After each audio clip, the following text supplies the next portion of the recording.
राष्ट्रमाता को इस दुलारी पुत्र का नमन स्वीकार करें। राष्ट्रमाता, अब तो आपको समझ में आ गया होगा मेरे बातचीत और वाणी से कि आपका सिस्टम और आपकी सरकार किस बुनियाद पर टिकी हुई है, किसका भला करना चाहते हैं, किसका किया, और जो झांसा दे रहे थे उसकी सच्चाई सामने है, आपके सामने। ये कोई राजनीति नहीं है, ये संवैधानिक पद का खेलवाड़ करना। ऐसे आदमी को तो इस्तीफा दिलवा करके जेल में डाल देना चाहिए। परंतु मैं विवश हूं कहने से, क्योंकि मैं एक भारतीय लिसनर हूं। जिस प्रकार बाबा साहब एक संविधान दिए और मैं उनका संतान हूं, मैं सबके हित की बात करूंगा जो जनादेश में हो, जनहित में हो। तो राष्ट्रमाता सारी बुनियाद किस पर टिकी हुई थी, आज खुलासा होकर के सामने आ गए। और हमें आज से नहीं, मैं 35 वर्ष से अंबेडकर अंबेडकर अंबेडकर अंबेडकर ना जाने कितने करोड़ों और अरबों में नाम लिया, और हस्तलिखित मेरे हाथ से कितने बार नाम लिए होंगे। क्यों नाम लिए? क्योंकि अगर बाप का नाम बेटा नहीं लेगा तो कौन लेगा। और ये जो बहिष्कार कर रहे थे, ये तो भारत का बेटा है नहीं, ये तो बनिए का बेटा है, ये तो नाप तोल करेगा। तो आज तौल करके दिखाई दिए। और अपनी पहचान आदमी कभी कभी छोड़ जाता है स्वभाव से। तो आज हम चर्चा का विषय बनाए हैं इस पर, करोड़पति का हिसाब। सबसे पहले आपके मंत्रालय में जो टिके हुए हैं, जब तक हमारी वाणी मैं बाहर नहीं निकला था तब तक सरकार बनाने का मौका मिल गया, और मैं झूठ भी दे रखा था कि चलो भारत है और अनेकता में एकता, सबकी जय, आपकी भी जय, उसकी भी जय, जो भला है उसकी भी जय, जो नहीं भी है उसकी भी जय। मेरा काम था। लेकिन अब बातों से पता चल गया है कि किसकी जय होना चाहिए। वो तो पहले से ही जय था, आज भी है, कल भी रहेंगे जय। लेकिन ये आदमी जय नहीं रहेंगे।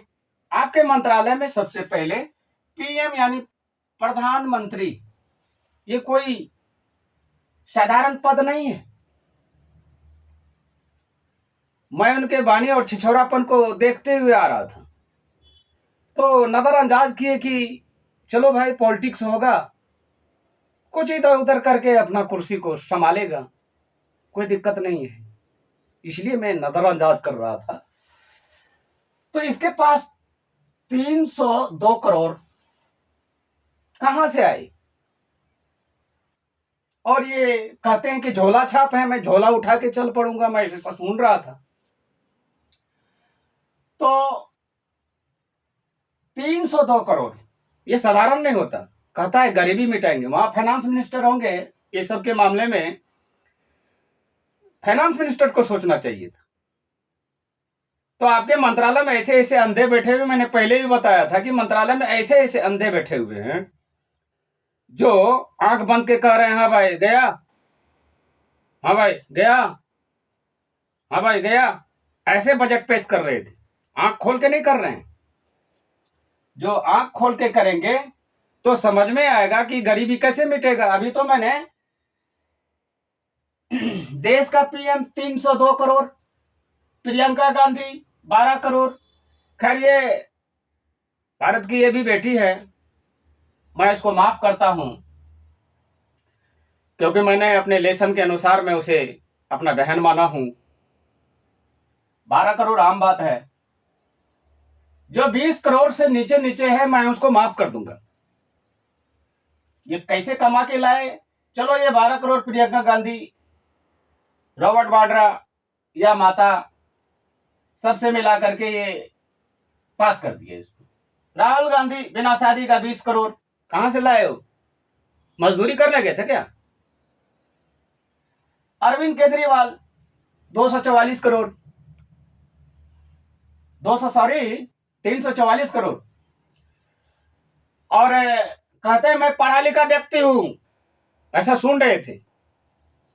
होगा भाई, पढ़ा लिखा व्यक्ति तो सब है, मैं भी हूं। मुझे आज तक निर्विरोध का प्रस्ताव मैंने मंत्रालय को फेंका था, आज तक क्लियर नहीं हो पाया। क्यों नहीं हो पाया? वो जानते थे कि ये पढ़ा लिखा व्यक्ति है, ये तो हिसाब मांगेगा, ये आके यहां हिसाब मांगेगा, फिर ये तो अगला पिछला बराबर कर देगा। फिर मैं किसी का नहीं हूं, मैं पहले बताया था, मैं किसी पार्टी का नहीं हूं, ना किसी ऑर्गेनाइजेशन का हूं, मैं तो बाबा का बेटा हूं। केवल सबका खेल देख रहा था 1990 से, और सारा लिखित बयान है, 3-3 फाइलें होंगे हमारे नाम से। तो इसलिए आदमी, न्यायमूर्ति भी हमारे केस को सुलझा नहीं पाए,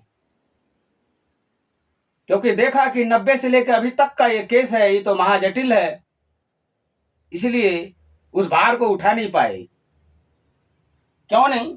क्योंकि करप्शन से सबका हाथ धुले हुए, भींगे हुए थे उसमें से। क्योंकि करप्शन अगर लेते हैं तो हाथ तो गंदा होगा ही।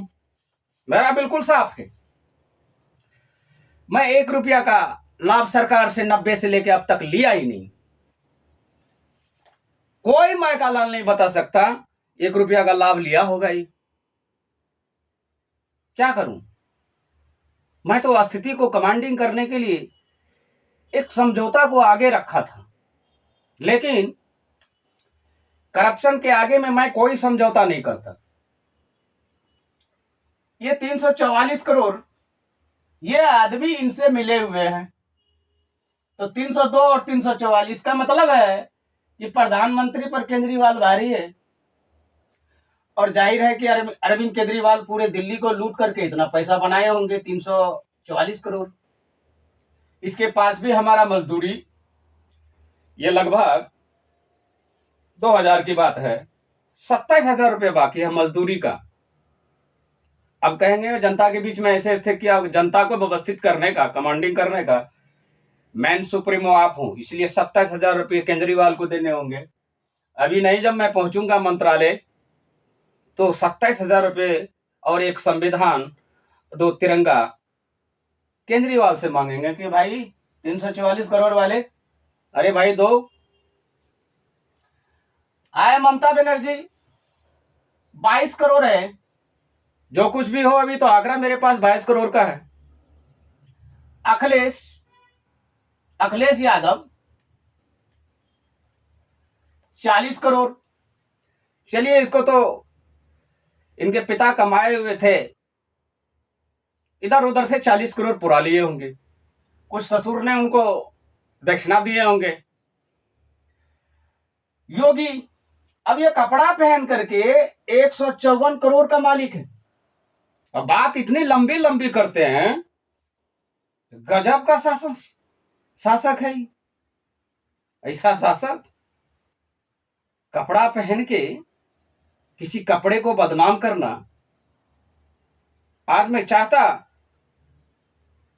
तो वो कोट भी पहन सकते हैं लायर का, मुझे पहनने का क्षमता है, मुझे भारत का आदमी कोई नहीं रोक सकता, क्योंकि मैं कपड़े का महत्व को जानता, यूनिफॉर्म का महत्व जानता।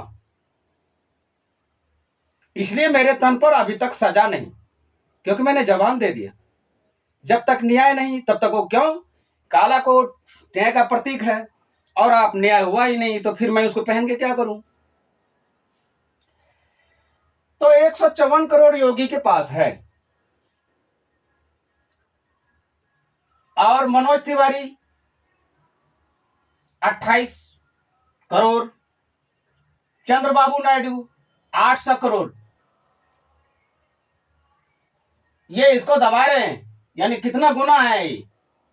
पूरा साउथ का पैसा गरीबों का लूट के ये बनाया है 800 करोड़। और अंत में आता है अमित शाह, जो आपके गृह मंत्रालय में, ऐसे टकले के पास ये 61 करोड़ कैसे आया? ये कोई मजदूरी करने गए थे क्या? ऐसे आदमी को तो मेरे पास 10 दिन तक तसला उठवाएंगे ना, मसाला बनाओ, तसला उठवाओ।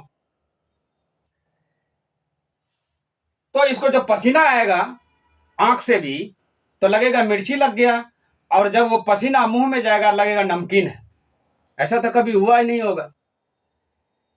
ये आज अपने आप को चश्मा पहन करके कह रहे हैं कि अरे भगवान का नाम लेते तो 7 जन्मों तक। उस गधे को पूछिए कि कितनी उम्र है आपकी? मैं 90 से चल रहा हूं, पॉलिटिक्स में अभी आए हो तुम, और बात करते हो ऐसे जैसे कोई जनता के बीच में गधे बैठे हुए हैं। मैं लिसनर हूं, तुम यहां से पद से चले जाओगे, लेकिन मैं वहीं हूं। फर्क है। इसलिए जिस तरह की आवाज उन्होंने निकाला, उसी तरह का आवाज आज आप ये, क्षमा चाहता हूं, आप ये कह रहे होंगे कि आपकी भाषा कैसे बदल गई। टीट फॉर टाइट, ये मैंने राष्ट्रगुरु कलाम को दिया था वचन, और फिर मुस्कुराए भी थे हमारे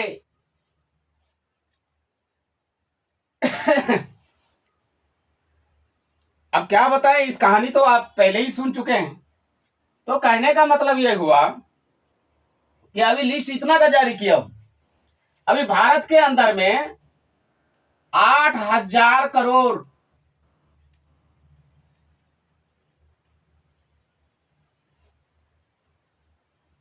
8,000 करोड़, और ये चलेंगे गरीबी मिटाने के लिए। अर्थव्यवस्था को कैसे ठीक किया जाएगा जब वो आदमी, इस सब आदमी के पास सारे पैसे इकट्ठे हो जाएंगे, और फिर बाद में भाषण में बोलेंगे उन्होंने ऐसा कर दिया, उन्होंने ऐसा कर दिया, उन्होंने ऐसा कर दिया। अरे कोई फाइनेंस में कोई पढ़ा लिखा आदमी को बैठाइए। मैं जो कहा हूं एक एक बात सत्य है। अभी इसको अमित शाह जी तो नहीं कह सकते क्योंकि इनका भाषा ठीक नहीं है, इसको टकला बोलते हैं। टकला को मैं पहले बताता हूं कि आपके छतरी पर बाल नहीं है, और अपने आप को चाणक्य कहते हो, गधे कहीं का। तो 7 जन्म क्या होता है? इस जन्म में तुझे पनिशमेंट अभी मिल रहा है, ये नर्क नहीं है क्या? भाषा से ही स्वर्ग पहुंचता है, भाषा से ही नर्क पहुंचता है। इतना उनको थोड़ा समझा दीजिए कि लिसनर के पास 100 बुद्धियां होती है, 100 बुद्धि का विश्लेषण करना जानते हैं। अगर आप शीतलता प्रदान हो रहा है तो आप स्वर्ग की ओर जा रहे हैं। कौन सा ये स्वर्ग और नरक का खेल हमें दिखा रहे हैं? अभी तक खामोश इसलिए था कि मुझे संविधान का लाज रखना था, और बाबा साहेब के कथन के अनुसार, और मैं अपने पिता का वचन का पालन कर रहा था। पिता